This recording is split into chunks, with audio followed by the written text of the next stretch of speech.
and thank you for joining us on the Republic of Presidents. This is Leke Olateru Olagbegi. Since 2004, Nigeria has lost $230 billion to illegal foreign outflows. Much of that money has been invested in foreign property in Dubai, Isle of Man, BVI, and other tax havens. Some of it has been stashed away in cash, whether in US dollars, in bunkers, or in Naira, in different locations, septic tanks, and all of that. Not too long ago, a young Nigerian was discovered in faraway UK with £8 million hidden in a secret box in his apartment block. But that's not our objective for today. The objective of today is to discuss what Nigeria could potentially do with recovered funds, providing that we are able to recover such funds. Remember last week we discussed how Saudi Arabia used strong arm tactics to recover $106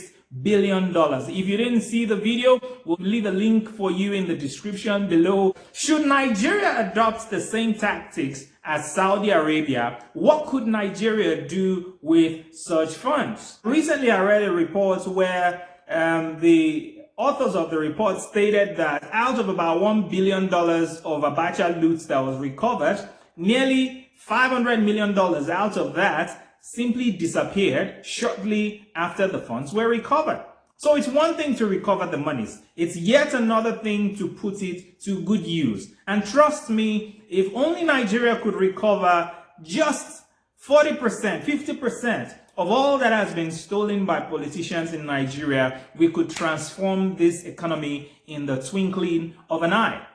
It is my humble submission that one sector that would benefit greatly from a recovery of such stolen funds would be the agricultural sector in Nigeria. And before I explain to you why, I'd like to remind all of us, this is nothing new, but I'd like to remind us that one of the greatest causes of insecurity in Nigeria is the lack of jobs, the lack of employment. Unemployment stands in Nigeria at 33%. Now, let me tell you why I think investing in agriculture with this recovered funds is the best utilization of this money. Nigeria's GDP as of 2021 is $514 billion. Agriculture currently accounts for 25% of that GDP, which means $128.5 billion. Now, in a remarkable twist, agriculture with 25% of the GDP is actually contributing nearly 50% of the labor force. Now think about that for a moment. Nigeria's labor force is around 80 million people, of which nearly 50% is employed in agriculture. Think again about 33% of the labor force that are currently unemployed. If we could somehow manage to recover 100 billion of the funds that have been stolen from Nigeria since 2004, it means that we could possibly be able to invest in agriculture and literally wipe out unemployment in Nigeria. Well, someone will say out there that this is Leke wishing more than anything else. Well, I'm wishing, but I still believe that the same kind of style that Saudi Arabia adopted could be adopted here to great effect. Because the truth is, we know some of these corrupt politicians. We know the elected public officials. We know what their salaries are supposed to be. And we know what the lifestyle they are living.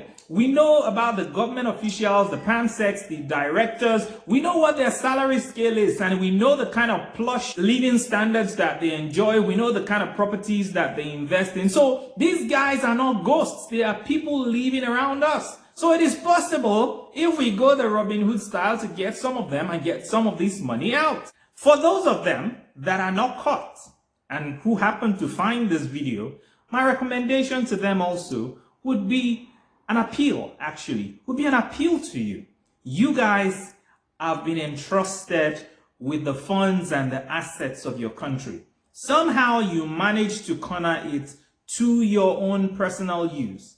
Well, you are impoverishing Nigerians. You are impoverishing future generations. The best you can do, the least you can do, is to invest some of this money in agriculture in your own state. Don't give the money to anyone else. Set up a business around you. Set up a business in your own community. Begin to employ people.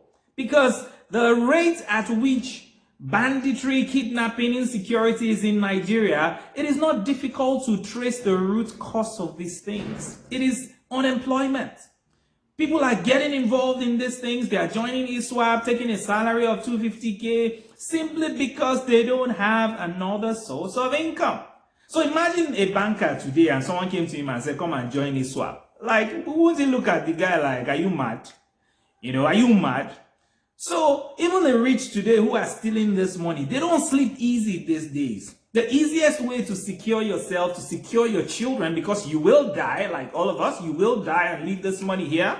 The easiest way to secure yourself and have peace is to invest, to create jobs, to make life easier for the people who are living around you. That's the only way you can sleep with your two eyes closed.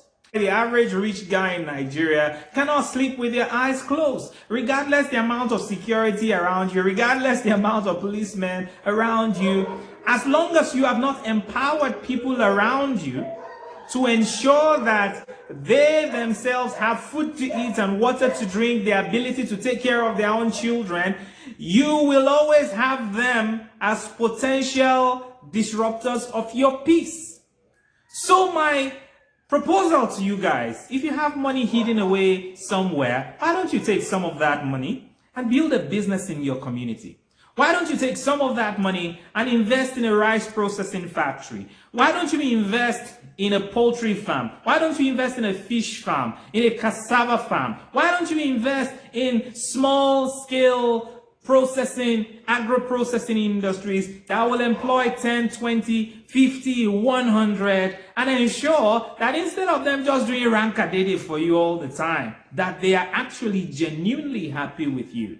It may sound controversial, but it's the way it is.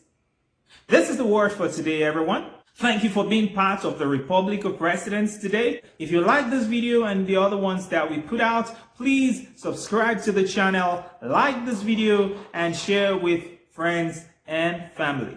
We are building a community of people who are passionate about Nigeria and are willing to contribute to the development of Nigeria. And until we come your way again, keep thinking and acting like a president. God bless you. God bless Nigeria.